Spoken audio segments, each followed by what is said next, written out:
Yakuza 1 did not leave me disappointed, mostly because it had no past history or heritage to live up to, but also because it was pretty good. And with that upcoming remake in August, I thought I might as well cover the original game. The best way to describe Yakuza 1 is that it's like Pokemon if it was a crime drama narrative, and also if all the random encounters were replaced with you beating punks up, and also you don't catch any Pokemon. Speaking of which, let's discuss that juicy crime drama narrative. I quite liked Yakuza 1's story, but there were two major problems that kinda ruined it for me. Not deal breakers, but things that if they were ironed out would improve the product quite a bit. The first and most important problem to me would have to be the rushed beginning. Now the pacing does even out as the story goes along, which doesn't make this that big of an issue, except for the fact that the beginning sets up so many of the emotional character relationships later down the line, so that major scenes near the end of the story lose a bit of their impact because of the rushed beginning. However, even with this issue, the story still manages to engage and endear you with its character struggles and ambitions, and they are at the heart of what make Yakuza 1's story so resonant. Each of the main characters are flawed yet likable people they want to see succeed. Kazuma in particular works really well as a protagonist of a beat-em-up action game.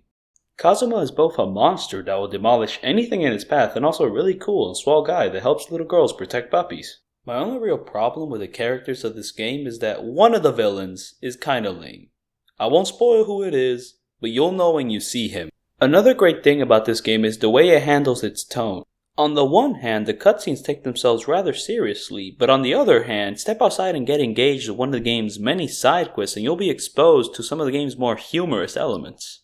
I believe this works in favor of the game. Let me offer you an example. Taking a serious character from a serious narrative and putting them in a more comedical situation and seeing how they react to said situation is just a lot of fun, and also can bring more weight to some of the more heart-wrenching scenes because you've been with this character. You've seen him through the highs and the lows, so seeing something terrible happening to them will be a lot harder if they've been through more comedical situations, if it hasn't just been a complete downpour of emotions, but even happy ones too.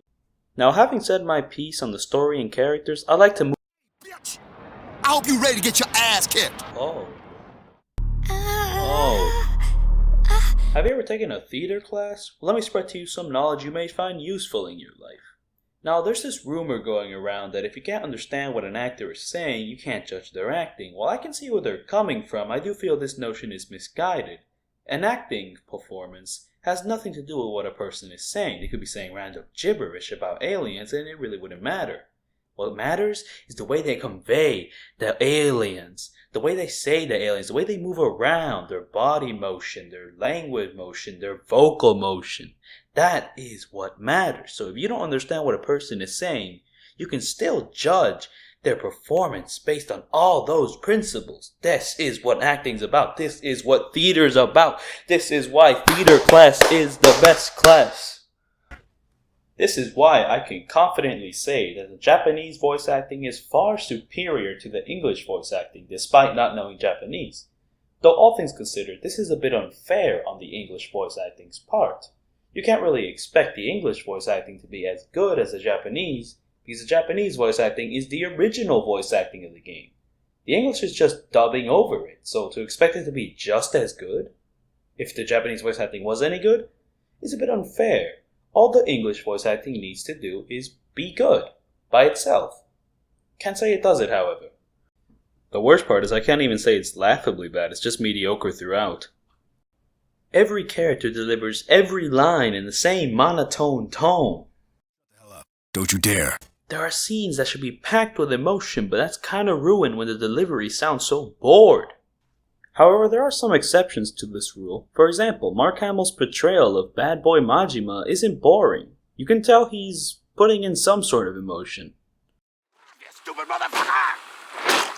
First things first, Yakuza is not a Japanese GTA.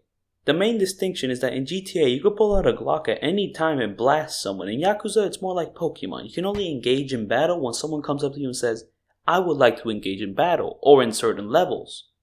Now, how is combat? Well, combat's fun, it's engaging, it's simple to learn, it's also a bit clunky and frustrating at times, but overall, it makes for a really fun experience. Now, the best part about this combat is something called heat. What is heat? Let me explain. Heat is a special gauge that when you beat up enough dudes, it fills up, and it fills up to a certain point, you can do cool moves like this.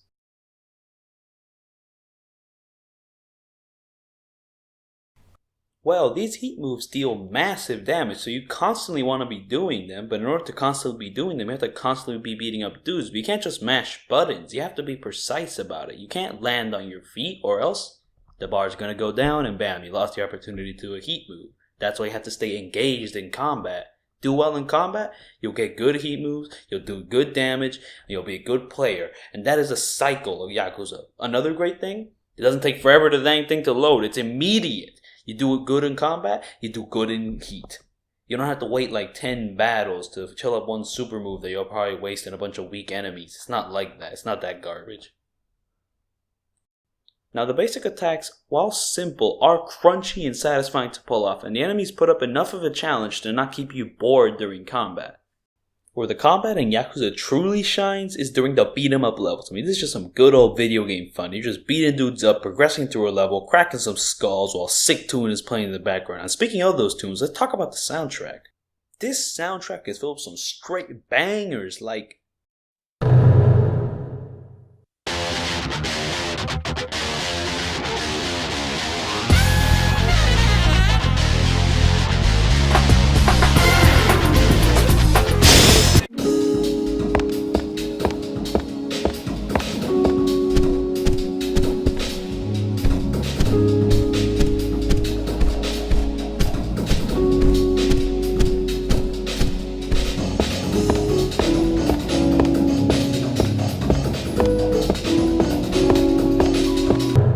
but some of the tracks, while still pretty banging, can get pretty repetitive pretty fast, so there is that.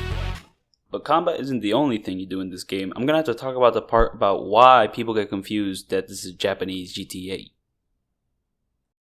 Is Yakuza an open world? Yes. But is it like GTA? No. In GTA, it's mostly an empty world in order to like give you more space so you can steal cars. Hey, whoa! Who are you? Stop touching me! And shoot people and steal more cars. But like in Hey, Yakuza, whoa. I gotta bring up Pokemon again. So it's like Pokemon, but in 3D. Here, let me explain. So in Pokemon, when you're walking around the city, you just walk around the city. You can't really hit people. You can talk to people. You can enter shops and stuff. Yakuza is like that, but smaller, yet like more non-linear. Here, let me explain. Here's how like exploring a city in Pokemon is. Like, alright, but here's the map. Now here's how exploring a city in Yakuza is. That's the map for Yakuza. Now let me get down to the basics. There are shops to enter in Yakuza, though I don't think you can buy any clothes. I played the game for like 40 hours. I'm pretty sure you can't buy clothes, but you can gamble. I spent a lot of time gambling. I love me that blackjack. You can eat food, you can also go to the arcade and suffer, and this is all fine and good, plus a few other things. But I gotta bring up something that's not that fine and good. Yakuza's open world is both fully loaded and also not fully loaded. What I mean by this is that you're not gonna hit a hard loading screen unless you enter one of the shops or enter one of the fights. It's all gonna be smooth, except it's not. Only certain parts are loaded, but once you enter the next part, it doesn't go into a hard loading screen. It just stutters for 2 seconds. Now this isn't a huge problem, but it definitely is a complaint and does affect the game. And if it is improved, it will be better. Oh, and speaking of entering a fight, every time you enter a fight in this game, it's a black screen, some text pops up, a little image in the background, so you wait like maybe 5 seconds, and then bam, you get into the fight. But like every time, it's a random encounter game. Not like random encounter in the sense that you walk around in an invisible place and then some screen effects happen. No, like actual thugs do come and say, I want to fight you, like a fully rendered model. But still, like, it's random. And then like for this to happen every time you fight a thug, it gets a little bit irritating. Like, come on, man, just let me get to the fight, man, come on. Speaking about those fights again, I gotta talk about a big no-no that Yakuza does. This is the biggest problem with Yakuza. So in other beat 'em ups or hack and slashes, you press the attack button, right? Now you flip the control stick around, and the attack button, they'll attack in that direction, right? Well, Yakuza. You see, in Yakuza, you press the button, but you can't control the direction once you press the button. You're stuck going in that direction. And at first, this isn't that big of a problem because enemies aren't that annoying. But then enemies start doing a little side step, Start doing a little sidestep. You ever seen a guy do a little sidestep? This. With my biggest complaint out of the way, here are a few nitpicks. There's no New Game Plus feature. This isn't really a problem with the game, it's just a problem with all games that don't have New Game Plus. Also, Sega, why have you not translated the HD collection? People want to play these games in 60 frames, and I know not everyone owns a PS2 nowadays. In fact, not many people own PS3s because the PS4's out. So come on, just bring it over. And also, Sega, you killed the Wii U. You killed the Wii U. Why? Because you didn't translate the HD collection of Yakuza 1 and 2 on the Wii U. And we can't import that because Nintendo. And Nintendo trash. They didn't translate that. You know why they didn't translate that? Because they have region lock. They're region locking your games. They're restricting our freedoms because Nintendo doesn't want us to see a butt. Nintendo, they're like, no, the kiddies, we can't let them see it. This mature game, no, we can't let them see that. See, this is why you need to translate these games. We can't read Japanese. We're in Venezuela. If it was in Spanish, we could understand it. But it's not. So come on, Sega, step it up. Overall, Yakuza 1 is a very good game. While clunky in places, overall it delivers on an experience that I had a lot of fun with. If you have a PS3, I recommend the HD collection, the best version of the game. But if you're not willing to put up with Japanese, there are no English subtitles, there's only Japanese, then I recommend the PS2 version. Or like emulator or something. But emulation, that's a bit weird. There's some stuff going on there. So overall, that was my video. I'm on the edge of my seat, and I'm still on it.